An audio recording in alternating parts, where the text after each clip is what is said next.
भुट्टो की जाली और बेहुदा तस्वीर के जरिए किरदार कुशी की जाती थी। ये किसी से ढका छुपा नहीं।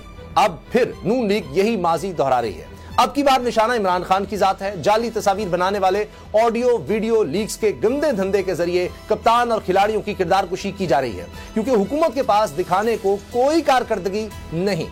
इसीलिए ऑडियो लीक्स लाकर महंगाई से तवज्जो हटाई जा रही है। दूसरा, 90 की दिहाई का स्याह तरीन दिन वो था जब 1997 में नून लीग की तरफ से सुप्रीम कोर्ट पर हमला किया गया। क्यों?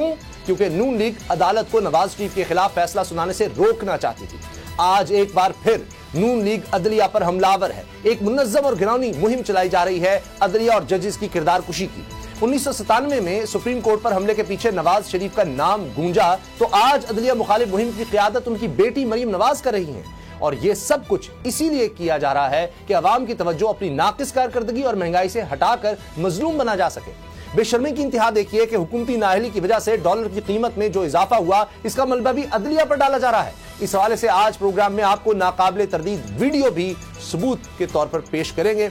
आज गुजरावाला जलसे में मरीम नवाज एक बार शदीद गुस्से में दिखाई दी, फौज और अदलिया पर चढ़ाई की। इस गुस्से की वजह शायद यह है कि सदर ममलकत आरिफ अलवी ने पंजाब में इलेक्शन की तारीख की मंजूरी दे दी है। पख्तूनख्वा में इलेक्शन की तारीख कब दी जाएगी और क्या पंजाब में इंतखाबात का इनेकाद हो पाएगा? हुकूमत इसकी राह में फिर रुकावट डालेगी?